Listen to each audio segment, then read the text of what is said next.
today. You have all sent me your assignments through email, and thanks a lot for all the assignments. Thanks for being so patient, ma'am. And I know you're all very busy, and still you have been able to do this. So it's very nice of you. So I wanted to share first with each other for the first question, the answer to the first question. How did you learn noun or verb or adjective or whatever, the main grammar item in your own first mother tongue? So first tell me what is your mother tongue, and then tell me how you learnt it, so that we can share it with each other. Who would like to start? Sarah, is your mother tongue English? First language is English? I don't have a mother tongue, so yeah, English is like my first language that I learned. Yeah, English is your first language. What about Anna? My mother tongue is Gujarati. Gujarati? Yeah. Yes, Farida? Gujarati. Gujarati. So let's start with, how did you learn these things? See, we are trying to teach it in English for our children, but how did you learn? Just rewind and go back and think about it and tell each other. So let's share it with each other. Whatever you have sent me in the assignment. Okay. I learned stuff with. I said that I learned stuff with, like, you know, when your parents, like nouns. I was thinking. So there's this one example that which was distinctly in Gujarati, was a scarecrow chariot. So I remember when we used to be in train, my parents used to look for some scarecrow, and when they found it, show that and tell you, okay, that is, you know, that's a chariot, like that, you know. Okay. So they said it once and you learnt it? No, again and again. Okay. You don't look for. See, once they show, then we would look for that scarecrow. Exactly. And sometimes ask you what is that, and if you don't know, they will tell you again or something like that. Okay, so yeah. And what about new, yeah? So no definition was given for what is a noun or what is this, but you were just pointed out something and you were given the name of the item and you learnt it through that. Okay, and did it affect, you know, whether if you, because you did not learn the definition, did it affect the way you speak Gujarati, your first language, your fluency or your ability to communicate? Was it affected? No. Suppose your mother or father had told you, now I am going to teach you a noun or whatever it is called in Gujarati. What is it called in Gujarati?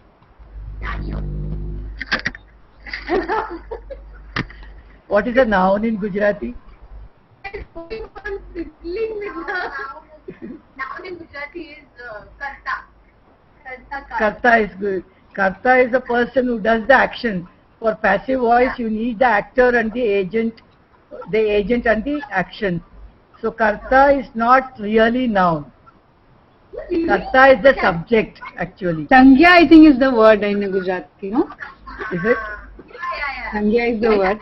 In Tamil, it is fair.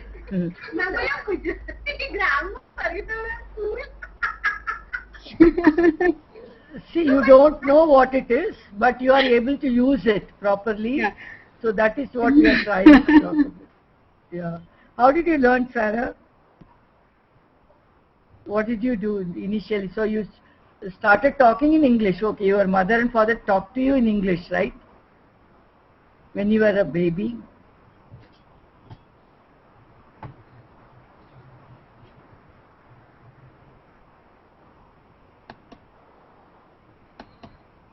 Hello, have you lost Sarah? I've lost Sarah.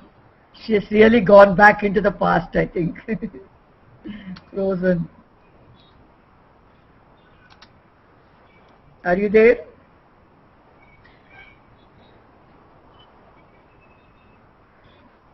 Hello? Hello, ma'am. I think we seem to have lost them. They have some lost them. connection. They are going to come back. Yeah. And in the assignment, what you have given us, you know, as the definition of a noun, it's only the name of what is that word noun called. See, in English, Sangya. when you say noun is the name of a person, place, or is the definition. If It's you a think of a definition. definition. Yeah. Usually all our teachers in the school, they give the children these definitions. The Right. children are supposed to memorize these definitions and write it at the time of examination. That Right. is most often the teaching of grammar in regular traditional schools. I am not talking about all the schools, I am not talking about all teachers. But most often in general this is what happens. So what is this kind of a definition for noun in Gujarati? કોઈ પણ વસ્તુ, વ્યક્તિ, જગ્યાનું નામ. Did anybody give you that definition when you went to Gujarati grammar class? I never went, I never had Gujarati as a subject, ma'am. So this is Okay. something actually that I have learned from my own students, because I used to teach in these classes now. Uh-huh. So then I used to just ask them, that in Gujarati, what is it called and what does it mean? So they used to Yeah. say the same thing. Okay. So, but in the Hindi grammar book, we used to have this. Mm-hmm. In the Hindi grammar book, कोई भी चीज, व्यक्ति, जगह का नाम. Okay. So, suppose whether we learn the definition or not, whether we memorize it or not, we should be able to use the nouns. That's the main thing. You know, when you Exactly. teach, I have taught grammar, then I have taught nouns in grammar. So what am I supposed to teach? Am I supposed to teach this definition, or am I supposed to just show them objects and give their names to them? And the children should be able to point out things and give the names, or talk about those things in their real life, whatever their trips are, whatever they want to talk about those objects. So when we do that, that means we have taught them the nouns. We don't Right. have to give the definitions. This is Correct. what when we have teacher training programs, this is what we try to convey to the teachers. Right. That the way you learnt Gujarati at home, your children can learn English in the school. Your own learning of English in schools may be through definitions, rules, except rules and all that, but it is not really necessary. Right. Because they have gone through an education of this kind, they find it very hard to understand and accept. Right. So we ask them to think about their own language, and then we ask them to think of how they learnt their mother tongue, their first language, and how easy it was. Suppose your father or mother had to give you definitions when you were such a small baby, you would have never learnt that. And suppose they made you memorize that definition, you would have never opened your mouth to talk about any of the things around you. But I guess one reason would be also, ma'am, that even they have not learned their first language like that. It's been The teachers have not learned their first language like that. That is what we want them to go back to their early childhood days and recollect how they learned their first language. And that Right. will help them understand this is not really necessary. So if any of the people watch our TV program, Teach English Through TV, for tribal children, if anybody watches it and asks you, why are you not giving definitions for these grammar items? Why are you teaching grammar this way? Are you really teaching grammar? Have you taught grammar or not? If they ask something like this, we will be able to tell them, see, this is what we are trying to do. We are trying to provide exposure to the children as if they are learning their first language, and they will learn it as easily as they learn their first language through objects, pictures, gestures, actions, and real life exposure. Yeah, Sarah, we have got you back on the board. So why don't you share with us your experience? I was just actually kind of recalling my experience, and I'm wondering. Clara, can you speak loudly? I can't hear you. Can you hear me now? Yes. Yeah. Better. I was saying that I was just thinking about my experience, and I don't know. I've learned English as my first language, and also then if I think about schooling, I was also taught English. At the same stage, no? Is it different from Gujarati? No, but I was saying that before you entered school, you would already be speaking English. No, obviously I learned a lot, but I'm just saying, when you all are talking about Gujarati, so you all learned Gujarati as a kid, and then Gujarati was taught to us only in the third standard, I think. But for me, English was, I mean, it was taught to me when I was in primary, from primary. Primary means from my schooling, beginning of my school. So the same year, all of us studied in English medium. Sorry. 8 months now.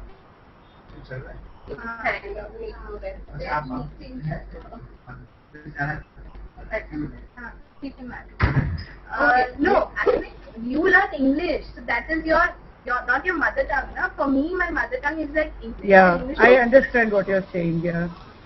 See, at that young age, you were exposed to natural English at home through your mother and father. At the same time, you were going to school, and there English was taught in a formal manner. So informal teaching and formal teaching, informal learning and formal teaching were going on side by side. But even, I mean, you might have started going to school when you were about 2 or 3 years old. 4 or 5. 4 or 5. 4 or 5, okay? So by the time you were 4, okay, you had learned quite a bit of English. Right. So then the answers that I have framed, I've kept in mind the first like 4 years. Say, before Yeah, that's right. That's right. The language. That's what we are discussing. I mean, if I similar how everyone else learned Gujarati as well, and but I was just looking at nouns and adjectives and verbs. So I mean, if we talk about nouns, I was just thinking that I never learned nouns in terms of like how we teach. We teach with articles, right? Like a bat and a ball. But when I learned, I don't think it was with an or the. It was more with my, your, So the possessive came in before. I was just comparing how we were taught and how I actually. Yeah, that's a very important point. As a child, as a baby, you are worried about whether it is yours or somebody else's, and you want to own it. Somebody else is taking it from you, and you want to say, this is mine, okay, my toy or whatever it is. Yeah, I understand that. Yeah. So I mean, I was looking at the parts that I learned, like say nouns. So that is how what I could be able to recall, and that is how we learned it. Then talking about verbs, we never learned the structures, and sometimes we wouldn't even understand the meaning of things. Like quite often, I wouldn't understand meaning. So you look at, like I've given the example of bad. So I would look at my mom telling my brother that no, don't do this. This is bad. Yeah. And at that point, I wouldn't understand the meaning of bad. But then I'm kind of correlating into the situation, and then I would experience the same situation, and I would be told the same thing, that this is bad. And then I would kind of, by the third or fourth exposure, I would actually understand the meaning of the word, and then start using it. So see, what happens here, you don't know the meaning of the word, and your mother or father is not translating it in any other language. There is no other option at all. This is the first language you are learning. So you are guessing the meaning of the word from the context. Such type of guessing the meaning is what we want to encourage our students to do in the school too. Instead of just translating first language and giving them the meaning, we want to provide a situation and introduce a new word in that situation and give them all the help to guess the meaning. And if they guess the meaning, they will remember it for a long time. If they just give the meaning, okay, a difficult word, we give it in the same language but an easy words, then also they don't remember it for a long time. So we provide such a situation where that word is repeated more than once and where there is enough support for the students to guess the meaning. And that is real learning, similar to your language acquisition. The first language you learn is called the language acquisition. It is not formally taught to you. You are acquiring that language from your environment, from the people around you. Language learning usually refers to your formal learning in a school kind of situation where you are taught the language through somebody. Okay. So we want to bring in that language, we want to bring in the language acquisition and language learning situations very close to each other. Bring in the language learning closer to language acquisition, make our children get an exposure that is similar to first language learning. Yeah. Okay. So when did you really learn the definitions for noun, verb, adjective and all that, Sarah? School. I learned at school. We learned In the school. We all learned Gujarati learned in school only. And school, actually we learned with like this like noun is Sandhya, like that. So with reference to English, we learned that like that. See, noun is Sandhya is not a definition, okay? It's only the equivalent in Gujarati you have given. Noun is the name of a place, a person or thing, whatever. That is the definition or a rule. Then similar to that, you will have a rule in Gujarati, okay? Yeah. Right, ma'am, and in the examination, you get a question. What is a noun? Yeah. Sandhya એટલે શું, whatever. And you are supposed to write that answer, right? Yeah, I was saying that like the funny thing is that when you were taught, you were exactly. Yeah. We said that okay, a noun is Sandhya, a Sandhya is you noun. learned Gujarati through English. Yeah. That also makes English as much as your first language, almost like your first language. And you are learning Gujarati as a second language as far as grammar is concerned. But did that learning of the rule help you in any way? What way did it help you? You had learnt it from the context, you had guessed the meaning from the context, you knew it now. After that you went and learnt the rules, whether it is Gujarati or English, any of your first language. So how did the rule help you? When there was a question in the exam and you wrote an answer to that, giving a definition. That and I don't know, maybe it was not something beyond that that sense. Like, maybe it kind of helped in like with adjectives. I don't know, but with like synonyms, because we had to do synonyms in Gujarati, it used to help in terms of just increasing the vocabulary like that. Otherwise, I don't know if I can think. Synonyms, we are not defining what is a synonym, right? You are actually giving a synonym, that is different. Little, small, these are synonyms, that is different. A synonym means two words that have the same meaning, which can be used interchangeably in some of the situations, and sometimes there may be exceptions. So if this could be, if you want to define what is a synonym in grammatical terms. These definitions, I think, helped us in the exams in the way, for example, where we have to use adverbs or adjectives. So if you knew the definition that an adverb, describes the verb, so you're looking in the sentence for the verb, and then you say, okay, so this is, and when you know the form, like if it's an ly, it's an adverb. Exactly. So sometimes this explanation would teach you, would help you a little bit in the exams. Not as in a normal thing, you might use it. Especially adverbs and adjectives, both are describing something. Exactly. Okay, one is describing a verb and one is describing a noun. There you need that understanding. Yeah. Okay, that bit of information is very useful. Yeah. When in case of noun, what is happening is you can right away point out and say, this is my laptop. Right. Okay, there it doesn't help you. And what is a noun class, what is a verb clause, what is an adjectival class, or whatever it is. There are all sorts of things. This is not just a noun. Verb, for example, you can just do an action and learn the word, that this word stands for this action. So there, if you say verb is a word that describes an action or whatever it is, just memorizing that rule doesn't help. Right. Actual use of that word for describing an action helps you.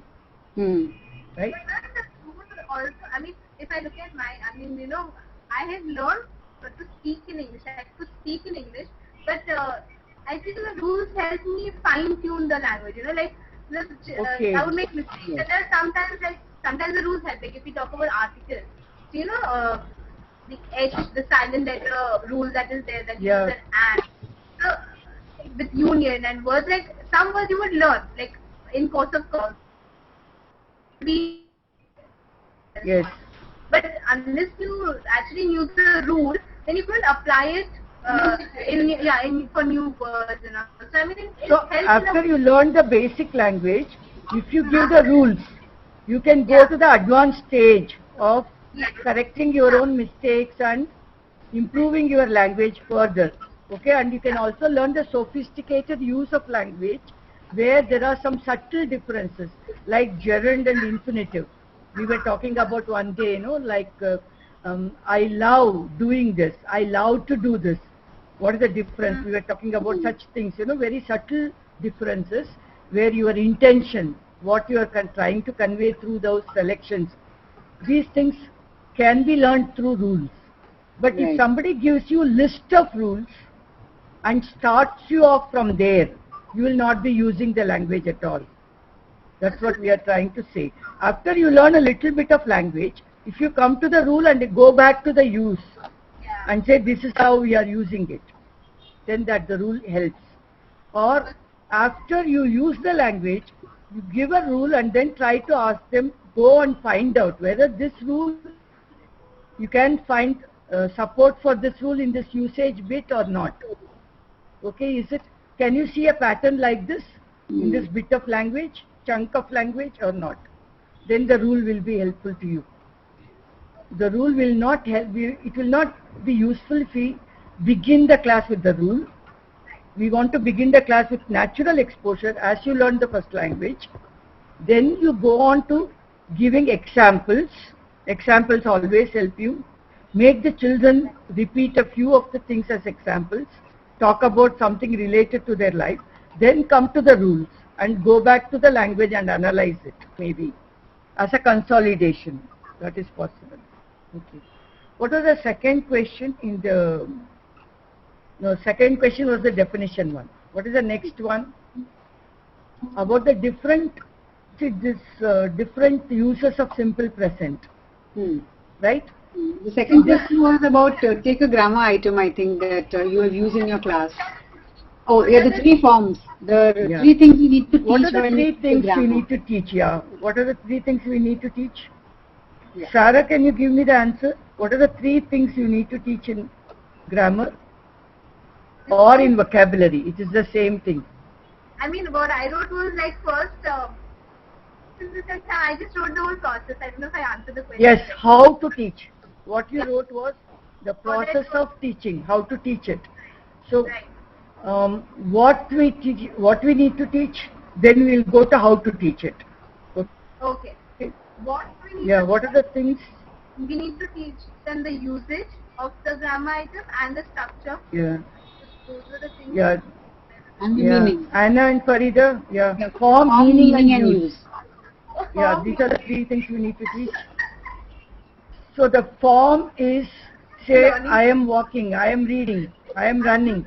I plus am plus verb plus ing form. Okay, I have read this book already. Suppose I say this, have present perfect plus the third form of the verb, read, read, okay, then whatever, the book or whatever it is. That is the form, subject plus verb and plus object. That is the form here. I have read this book means, what is the meaning of that? Either I have just completed the action or it has relevance to what I am talking to you now. That is why I am mentioning this. I have read this book, I have read all your answers. Now we can discuss this. So why am I saying I have read? Because I am going to say the next sentence I am going to say is, we can discuss it now. I have already read that. Okay, so on. That is the meaning. In real life, this is how you use it when you are talking to someone and explaining it to them. Okay, so similarly for each item, whatever grammar item we want to teach, we have a form, meaning and use of the item. Now we come to how to teach the item. So what are the ways in which we teach? This was one of the questions that Farida asked, for example. Okay, that present, simple present tense. You know, in the very first bridge course, we had something like, we taught the future. I got up at 6 o'clock yesterday. I will get up at 6, probably tomorrow, 6 to 6:30 maybe. Every day I get up between 6 and 6:30. Okay, why are we teaching the simple present after the simple past and simple future? How do we grade the items? This was one of your questions. Farida, do you remember that? Yes, I remember very well. When we planned the web-based material, this was one of the questions, important questions you sent me, you know. It's very important that we understand this. That is why we have that question there. What are the different types of simple present? All of you have given me answers. Can you tell me, Farida? What are the different types of simple Yeah, present? there's one which is the actual present where we're saying this is a table, this is a chair. Yeah, So we're yeah, naming things and we're using the simple present there. Then Yeah. for giving instructions, we use a simple present tense, the Mhm. imperative, that is, the imperative form. Then for timetables and for schedules also, the train arrives at so and so time or leaves at so and so time, whatever. Then when we're talking about the universal truths, the sun rises in the east, or about proverbial present tense, which is honesty is the best policy, etc. Mm. Then for our habitual actions, we use a simple present tense. What we do every day, the one that you're talking about now, I did yesterday, I do it today. I mean, I am doing it today and I'll be doing it tomorrow. That is going to be the habitual actions. Yes. Then the historical present, this a little bit, I'm not sure, ma'am. Shah Jahan loves Mumtaz, the example that is given, na? Yeah. I mean, we don't usually use the present form there, no? I mean, it's a past only. Then you will narrate the whole story in simple present. Okay, you can narrate. It is possible to narrate. Say you watched a film, okay, and then you come and narrate it to someone. So in that story this happened, or in the history. Yeah, I think for movies especially we use this form, ma'am. So then he does this and that. But even in history, historical stories, you can narrate using complete simple present. That's called the historical present. Can you tell me now which one we can teach one now? Anna, let's get back Anna here. Can you tell us which one should we teach when, or why should we teach? I mean, how do we order it? What is our understanding of gradation or ordering of what to teach when? I said that we could teach the fixed present first, because it has this timetable and itineraries, and I was kind of thinking in terms of past students. So I thought that is one thing that they have and they use, and that is something that's quite they live by timetables sometimes. So I thought we could use that, and because that is so close friend, we could use that, and we could begin with that. And because even if they don't understand the form at that time, they do have the timetable and they do understand what a timetable is and all that. So we begin with that, and then we kind of I took fixed present, and then I said that we could go on to habitual present from that, because I said that because we are thinking of the timetable, we teach that we kind of can keep that as a pivot and say, okay, the timetable says that everybody gets up at 6 o'clock, but we kind of go to okay, when do you get up? And that is how we can go to the habitual present, and this is the timetable of the school. But when you go home, what do you do? And we do something like bit2 or something like that. Yeah. That was so one thing that. Now what do the others think? Why don't we just start like Anna says, like when do you get up? After the timetable, regular everyday activities they do in the school, we go to when do you get up, instead of going to past and future and all that and then talk about habitual present. Why don't we do that? What will be the problem, or what will be the advantage of doing that? Of doing what, ma'am? Of what Anna said? Yeah, what Anna says. Like start with the timetable, because they have the timetable with them. Then go to when do you get up, or something related to their habitual actions. I don't know if they have the input. I mean, I know we discussed this before. They're talking about simple present. Yeah. I mean, we normally use timelines to teach the tenses, no? So, I mean, what are the different types of simple present? See, ma'am, when we are talking about time, Farida talked up. No, 1 second. Sarah is not with us to some extent. See, Farida gave us a list of the types of simple present. Right? What are the different types? One is actual present, like this is a laptop, this is a mouse. Right. Okay, no, this is actual simple present. I am your teacher. You are a boy. She is a girl. Right. This is a duster in the class. But while we talking about actual present, I can't understand. You asked Anna that whether Anna suggested that we should teach the fixed present first, right? That was her suggestion right now. And then she said we need to move. After that, we can teach the habitual present. Yes. And you asked me what is the problem in doing that. Okay. Right? That was the question. Yes, Rangu Yes. said, in addition to Farida ma'am's question, that जो bridge course था, उसमें she said that why won't we teach the simple present first? First we taught simple past, we taught future, then we taught simple present. So that why do we do that? And Rangu is saying कि Anna कह रहे हैं वैसा क्यों नहीं कर सकते सिर्फ? Why do we really need to do all those things? So that is what I was answering, because I mean it's better if they learn. I mean we teach tenses to timeline, and so it's better they learn the concept of past and future and then move on to the present. Why is it present more close to them? I mean the whole concept of habit. What is a habit? It's something that you do every time, every day. It's done in the past. You've done it yesterday. You're doing it tomorrow, and so it becomes a habit. Yeah. But to arrive at that concept of a habit, I mean it's better to have the idea of past and future. No? Yeah.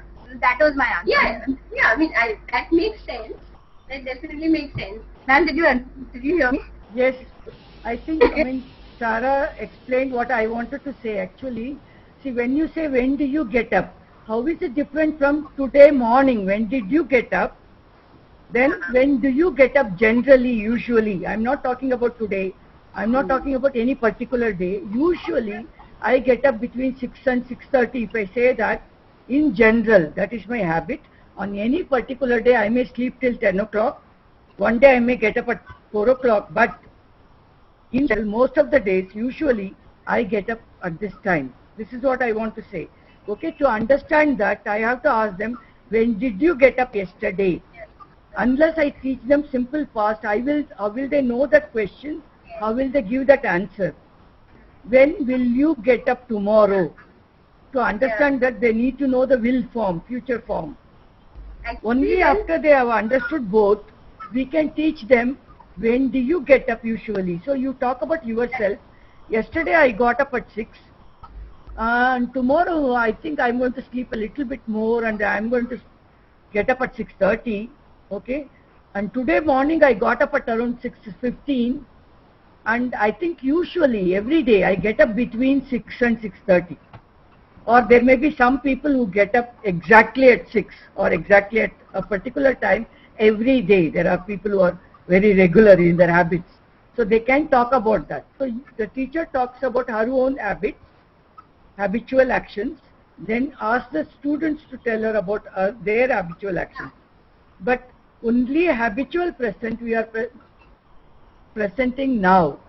Before we go to simple past, okay, we will be talking to them about actual present, what is in the class. This is a blackboard, this is a duster, this is a textbook, whatever is there in the class. And then actual past. Yesterday was a holiday. Okay, I was here yesterday at 8 o'clock, whatever it is. You may have to talk about such things before you can bring them to habitual action. There is an habitual past tense also. When I was young, I used to get up at whatever time, okay, and so on. I used to go for a walk every day in the evening for 5 kilometers, something like that. Okay, that is habitual past. I used to do it in the past. Now I no longer do it. I have changed my habits. So when we are teaching habitual present, we are not going to habitual past and all that. We are only talking about the previous day, the following day, and talk to them about every day. Right. Is your question answered, Farida? I don't know whether Yes, is it ma'am. clear or is Yes. there some more doubts on that? No, ma'am. Why it's are clear. we doing this? Yeah, I was just thinking of the other things also, like for example, that instructional present also can, I mean, it can go simultaneously with, once they know the Actual action. present, yeah. Yeah, Actual, we can with the actual present, you can say, please open the door, or something like that. Okay, these are all instructions you are giving, imperative sentences.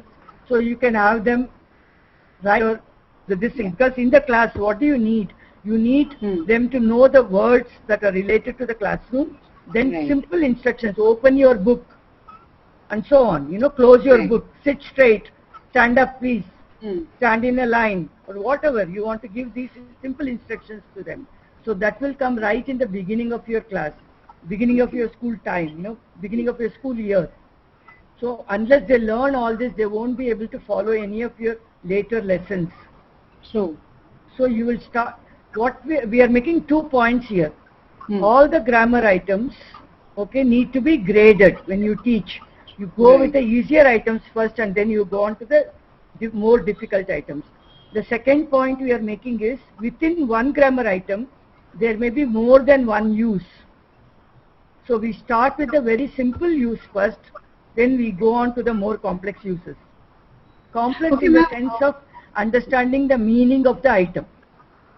The sentence pattern is not very complex because it's all simple present. I get up at 6, okay, open the door. The sentence pattern is not any more complex than open the door. But the thing is, understanding that this is an habitual action is complex. And then every day I drink tea. Today I am drinking coffee because there are no tea leaves. I don't have tea at home or something like that. So later you are going to come to habitual action means simple present. Any change in the routine is present continuous. That is the advanced usage. Okay. So you will come to such things at a later stage when they have learnt the habitual action. So ma'am, do we teach the present continuous after the simple present, or? No. Right in the beginning we teach the present continuous. Because why do we teach present continuous earlier? I feel that is one. See what I told you about every day I drink coffee, today I am drinking tea, is not just present continuous. It is an advanced usage where I am showing a change in the habit. In the class, you just walk in the class and then say, I am walking. That is one level of present continuous. That you are going to teach before the habitual present. Why should you teach it before habitual present? Why do we usually start with present continuous in the class? It's obvious because we can teach it very easily. It's very easy to do those actions, make them watch us and learn from us. That is why we start with the simple present continuous, simple actual present. The things we teach them right in the beginning. Then, so within one grammar item, there are easy usages and there are more difficult ones. So we start with the easy ones and gradually take them up on to the advanced usages. So then the universal present, the proverbial present and all that will come after the habitual present? After the habitual present, yes. And the futuristic present? I think future is last. Yes, after you go on with the future or the future tense, you will start with the simple will forms. Okay, then you will go to will and going to. Planned future and unplanned future. Right? And after that maybe you can use future can be, there is no future tense in English. You can talk about future time using different tense forms. Right. At that level you come to using simple present to indicate future actions. So it's at a very advanced level, that means. Yes, using simple present to indicate future is one of the ways you can talk about future. So if you take future time, you will start with very simple, I will go there tomorrow. I won't do this, I will do this kind of thing. Okay? And then you will take them to going to forms. Okay? Tomorrow is his birthday, we are going to have a party. So planned future. Then you will have them practice unplanned and planned future in different contexts. Then you will come to different ways of expressing future. What are the different ways? There are many more ways than this. So we will talk about all that together. Then you will come to simple present indicating future. Right. Anuba, I have a question. We are saying that before we teach a habitual present, that we would teach simple past and future before we teach this. Now, I don't know, it just came to me right now. Suppose a teacher uses like Gujarati, like the mother tongue, what was the first language, to indicate the other two, like time reference. To say, like he says, and you know that. And then present he uses like in English. you think that's like valid or no? Do you think that could happen? Like, is that a way of teaching? Like I they would didn't get refer that. to a teacher would refer Yeah. to the past and the future. So whenever, Interesting. whenever Okay. The teacher can use the first language for talking about past and future, and only use English for this. Okay. What are the advantages and what are the disadvantages? You can do all this. I mean, there's no problem. But there are certain advantages and certain disadvantages. If you balance both, if you think the disadvantages are more than the advantages, we should not do it. If you think the advantages are more than the disadvantages, we should do it. So, what are what do you think, Sarah and Farida? Why not use? See, the advantage is that they will pick it up quite fast. Okay. So immediately they can understand what is being said. Okay. The Is there any disadvantage, disadvantage?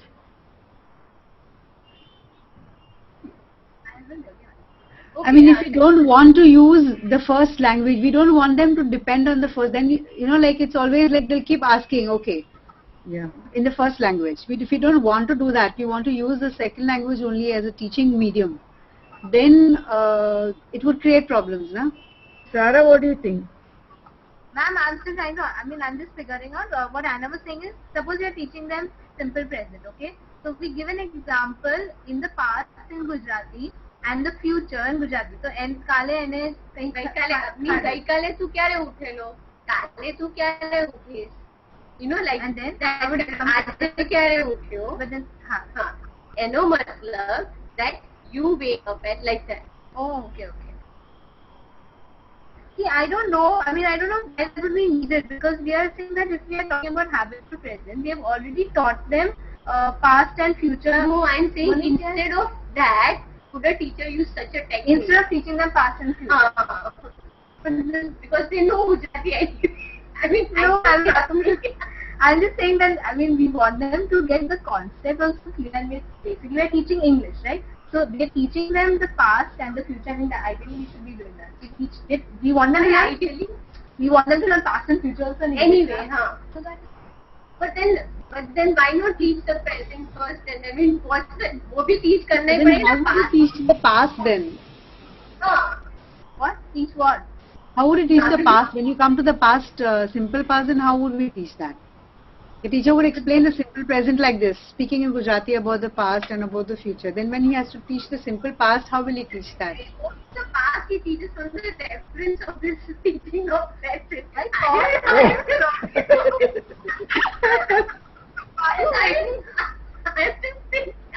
I'm not really doubting for it, but I'm just kind of. No, I'm just kind No, of, I'm kind think of about it. I mean, we don't have to follow anybody's advice just because it's an advice given by an expert or anything like that. We have to think about it. What are the advantages? What are the disadvantages? Anyway, you are going to face problems whichever way you do it. Okay, in explaining something to the children. Yes. So, how much is the? You just balance the advantage and disadvantage, and then see which is better for you. So, from your point of view, what is the advantage, Anna? And give me one advantage and one disadvantage. See, one advantage would be like I keep thinking of it from the point of view of the time limitations that we have. So I was thinking that I'm thinking of the reference of the teacher, the tribal teacher. I don't know why, but again. So how I will thought this that save time, do you think? I mean, if you anyway you have to teach past and future, but you want to teach present first using Gujarati, later you want to teach past using present. So how is it saving time for the teacher? I think it's not saying them, it's just wanting to teach present first. Why? I mean, why does And, she want to do that? Also, I think simple present is not really that used very often. I mean, only when we talk about habits, we use a simple present. Otherwise, we use the present continuous, the past tense much more, Because you're always referring to past tense or what you're doing right now. And you generally don't say, "Main ye karti hu." I mean, this is once in a while when talking about our daily routine or something that we do habitually, we use a simple present tense. Otherwise, actually, when we go to see, we're not really using the simple present. So why not teach them something that they're using more often? I think it's a fixation. From the language point of view, I think Okay. learning the other And, tenses is much easier. Can you think of one disadvantage? So your advantage is it saves time for the teacher. Whichever way it does, we are not very sure it saves time. But one disadvantage of your way of teaching. Is there any disadvantage? Disadvantage, I think that disadvantage would be this, that once you begin with teaching one item using the first language, then the students would expect you to teach for every other item. For They would every want language. some kind of first language. So Yeah. that would then become a habit. It would become a habit. Become a habit. This can be, yes. And you remember what Sarah said about guessing from the context? See, a bad boy, I did not know. From the context, I guessed. Bad means this. This is how we learn the first language. Okay? And when you teach a second language, because you have the luxury of having another language to translate, if you use it more often in the class, the children don't get the chance to guess the meaning from the context.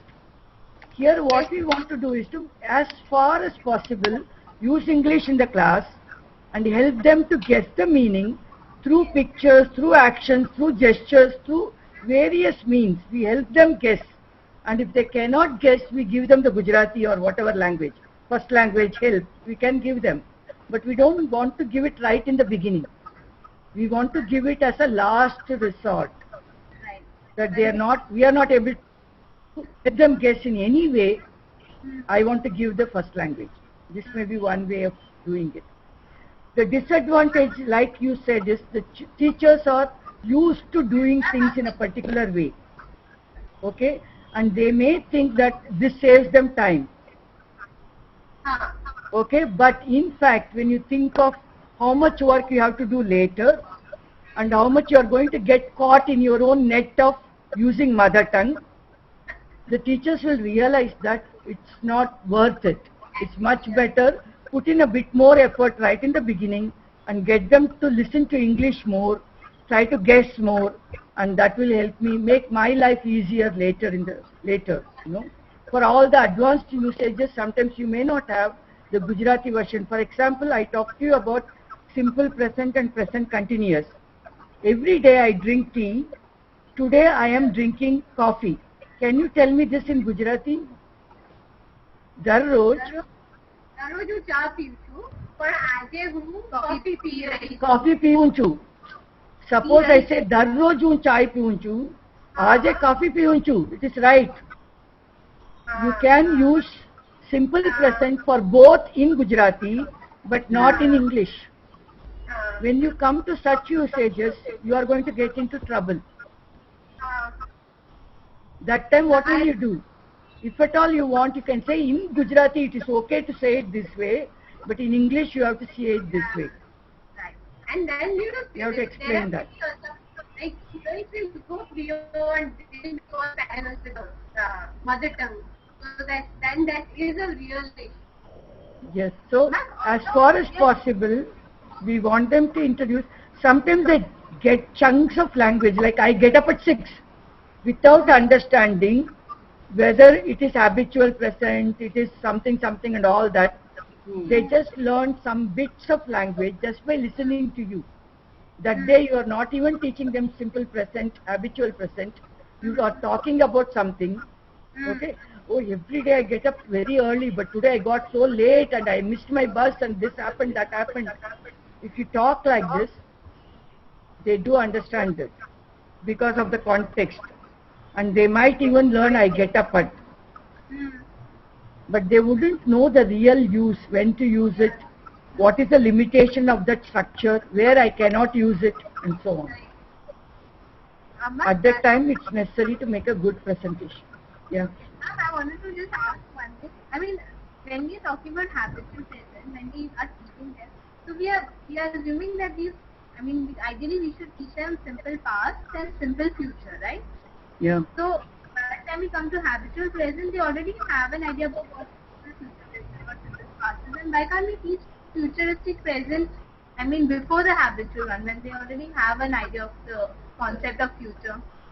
So we are not teaching the You're talking about tomorrow as a future, right? and we don't want to confuse them. See, they will get confused.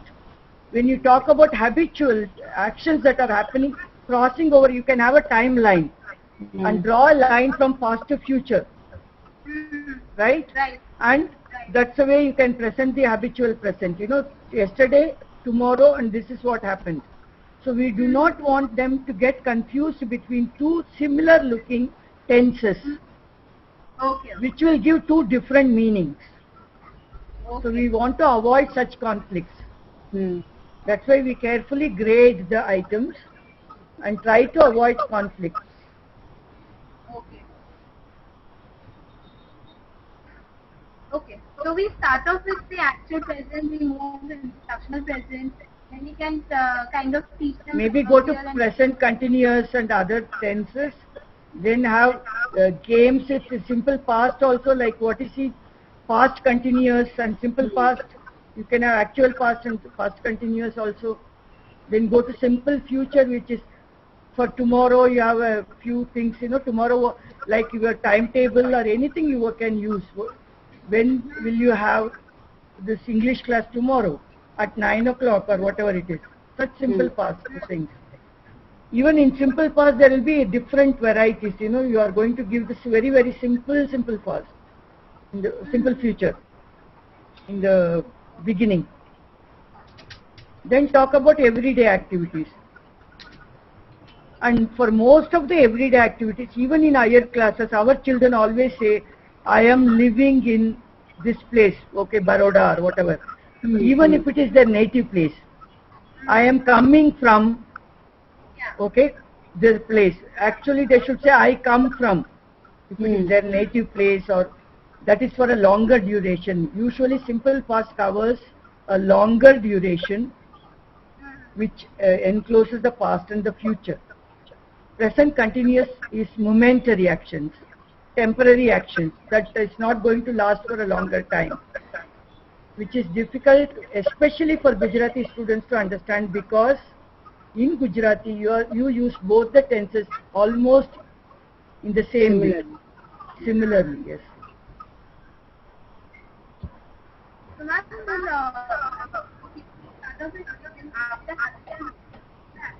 then we kind of can see I can't Yeah, hear. can you speak clearly. loudly? Yeah. the futuristic towards the end. So when do we teach like the fixed present, the one that we started off with? Yes, after they've learnt this habitual present, after they have done will and going to differences, there are different types of expressing future. In English, there is no future tense, but you can talk about future time through different ways. And one of the ways is using simple present. Another way is using present continuous. There are many ways of talking about future in English. Like in Gujarati, Karish, Jaish, you have that form in future, right? Yeah. But ma'am, I'm talking about Kale un Jaish. Okay, I will go. There is a word for future. In English, will is an auxiliary. Will go. Go is a simple present form. Right. So there is no I'm talk- special form for future. Yeah. So, I mean, I'm just talking about this fixed present that we talk about, that we use timetables and all. So that would come in after we've taught them futuristic present. No, that will come very early, right in the beginning when you are talking about future. Then, okay. Today we have English as the first period. Okay. Tomorrow, when will we have English? So we can teach it right in the beginning. After we've taught them past and I'm saying you teach this before this. Ma'am, you were saying that fixed present could be taught before we teach them simple past and simple future. Is that it? Before we teach them habitual present, Before you teach habitual present, you are talking about, you are going to introduce them to future. Right. So ma'am, this is the fixed present thing that I want to know. That this fixed present, where would Can't we hear you clearly. Can you come closer to the mic? Ma'am, no, ma'am, Can you hear me now? Yeah. What I'm saying is, Sarah wants to know whether with this teaching the fixed present, about teaching the fixed present, where would she teach it? Would she teach it before teaching simple past and simple future, or before teaching habitual present? See, like simple present and simple past, simple future also has different forms. One form is a very, very simple form. Tomorrow will be Thursday.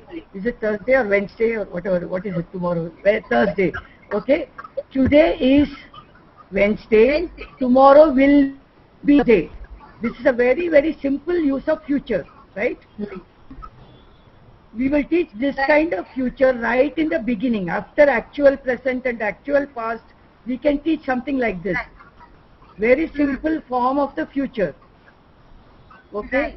And then you have taught them a little bit more about the past. What are the things that happened yesterday to you? What are the things you are planning for tomorrow and so on. Then go to habitual present. After that you can introduce going to form in future, which is a planned future. Right? After having differences between will and going to, there can be one class later where you are introducing them to all types of future. What are the different ways you can talk about future? Ma'am, where will the present perfect come in all this then? At what stage do we bring that? Present perfect after this present continuous, any time after present continuous, and after simple present, habitual present and all that, you can use any time. You are going back to present continuous again to introduce present perfect. What am I doing now? I am drawing. What am I drawing? I am drawing a tree. I have drawn a tree. You can look at it on the blackboard. Yeah. Okay. But this will be before the. They need to understand. They need to understand that activity was completed a few minutes ago in the past. For that, they need to understand past also, right? This action has been completed in the past. I am not doing it now, but it has relevance to the future. All this they need to understand. So after habitual present, while introducing present perfect, we will again take simple present continuous. And using that item introduce present perfect. What am I doing now? I am writing my name on the blackboard. You can see the name there. Am I writing now? No. I have already written my name on the blackboard. You can read my name. Okay.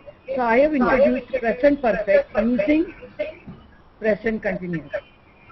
And then the other forms of using the future, the present continuous and the going to form, that will come after the present perfect? It can come either before or after. It has no connection with present perfect, right? What we are saying is wherever there is a clash, we don't want to introduce two different meanings at the same time. Wherever there is no clash, it is no problem whether you talk all the different forms of future first or present perfect first. Because they have no connection at all. How are they related? Are they contradicting each other? No. So when you want to introduce a grammar item, you want to provide an exposure to them for that grammar item, right? Through a story, through a rhyme, through a role play, through a skit or any other means. So for that context, what is the language that is required? That language will have what they have already learned and what they are going to learn now. So that context should be so nicely designed so that they get a whole. See, language cannot be cut into pieces. It is a whole system. You are just taking one bit of the system and introducing them to that. Right.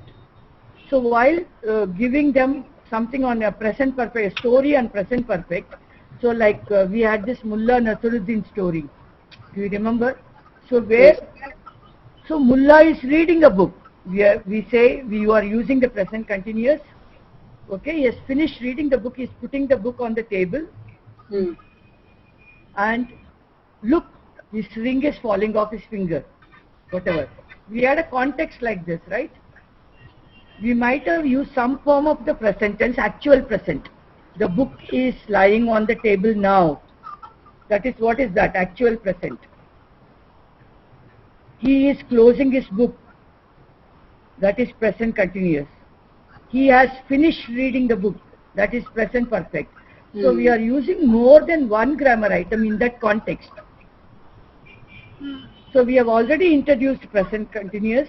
We have already introduced actual present. We are using both to introduce present perfect here. We are linking what they have learnt with what is new. So every time we revise something they have learnt, we link it to the new item and present a whole chunk of language. It is not a discrete item, one sentence language, but it's whole language in a context.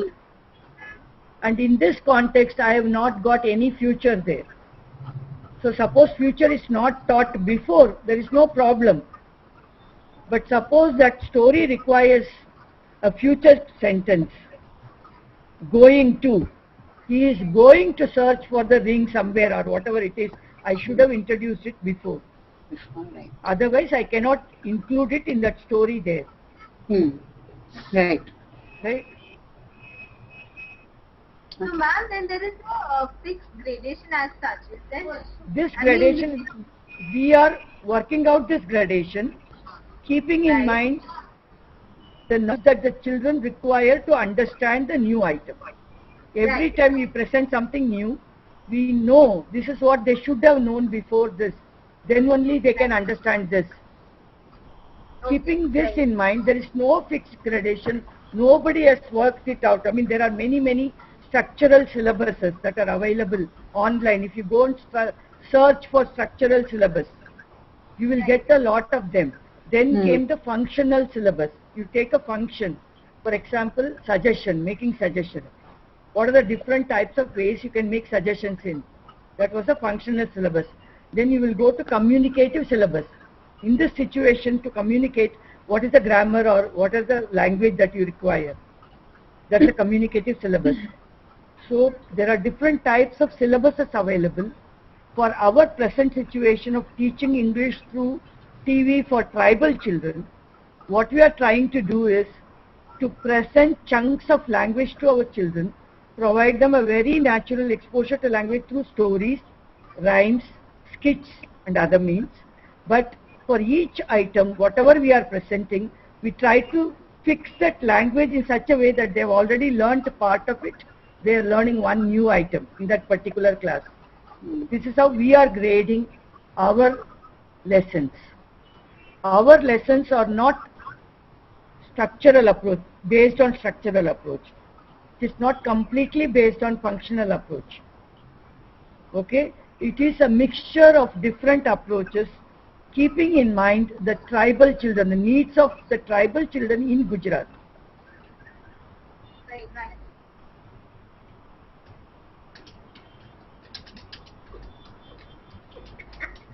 And in class 8 level, we have used Gujarati also.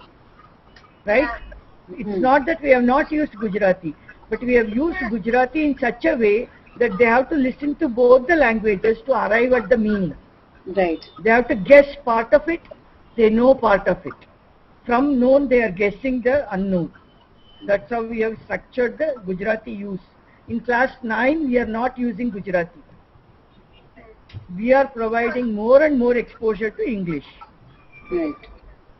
Ma'am, in reference to this, the thing about the story when you were talking about Mulla Nasruddin, you said that, okay, if you're And speak loudly. Sorry. What I am saying is that with reference to what the thing that we were talking about in the Mulla Nasruddin story, that like ma'am was saying that if we are not going to, that shouldn't come there, okay? Now with just reference to that, I was looking at class 15, which has the Sabarmati Ashram film. Now in that, what was happening was that simple past was the focus. But while we had scripted it out or whatever I was speaking, what I was doing was, instead of I was using simple past, but with simple past I was using more of the passive form, and some of the usages or some of the tenses were such which the students weren't taught as yet, or even, I mean, we hadn't even used them before. So I guess that should be that shouldn't be considered, like that is something that we shouldn't do, right? That why do you think we did that? I mean, what was the reason why that happened? Any idea why that happened? One, that because it was not scripted out, like, you know, the actual script wasn't made. What was what was happening was that we had said that okay, we'll go to this when we'll. So what was happening was that the focus was that we have to bring something of the simple part. But in that, what happened was that I lost focus in the sense that I did not realize that I was using other forms which hadn't been introduced as yet. I was using the form that had been introduced, but I didn't pay attention to what else I was using. Right. Exactly. You know, so that's why we are spending more time on scripting now for all our classes. That's one of the things we are doing. We are scripting. Even while scripting, when I see the teaching focus part, I'm still correcting them, right? When you send me the second edited script and all that, even still I say, no, you cannot say this here, you have to say it this way. Why are we doing all that scripting, extra detailed scripting is? So let us try to do it. But see, it is okay. Suppose when you were a baby, though your father or mother pointed out that scarecrow and told you this, okay, in addition to that, your father and mother were talking among themselves. At that time, they were using all the tenses. And a lot many words that, one second please, excuse me.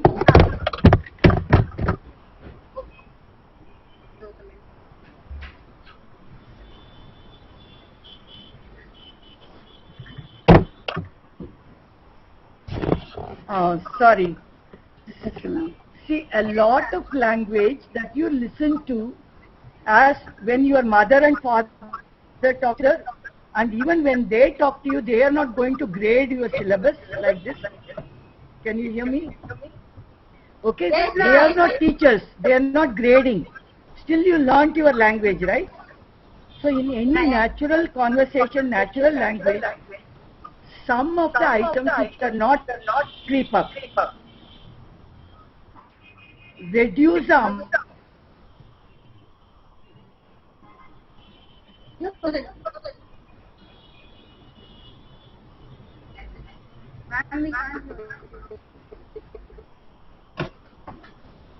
Hello, ma'am.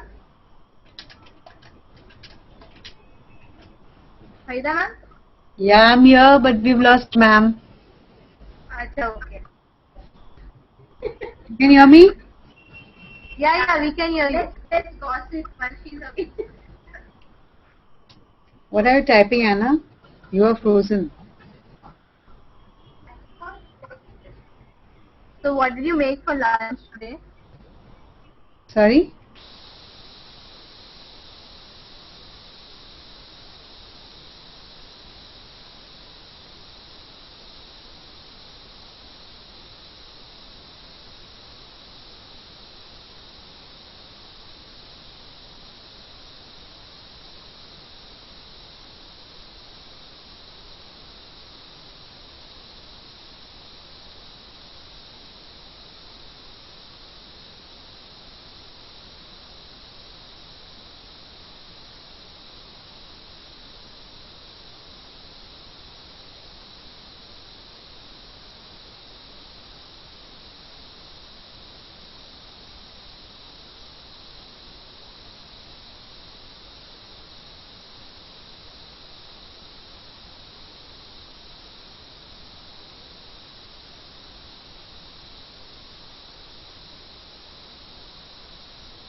class? Yes, not our activity and teaching activity, the encourage and the stuff. Yeah, other thing before that. Okay. Not I. Ma'am's come back.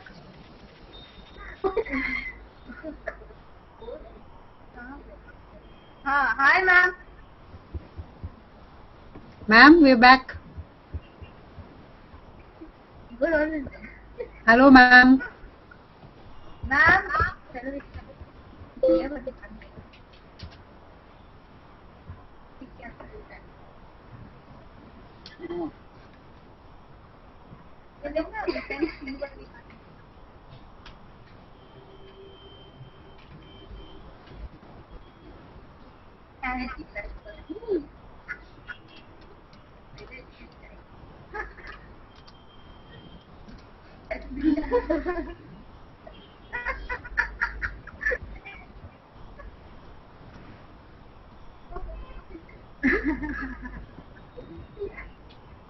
What's happening? I have no idea. Raghu, ma'am. Hello, ma'am. Yeah. I think she's on another page. Maybe she's reading something.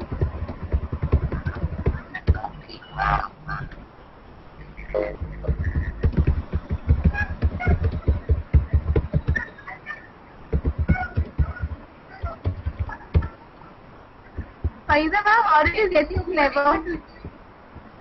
How did I get my? It's so clever. I'm sorry, I can't make out. How did you become so clever? Clever. Clever? How did I become so clever? What kind of question is that?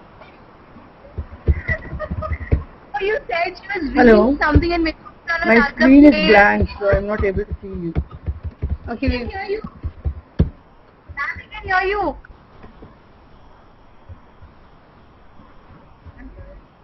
ma'am, we can hear you. Okay.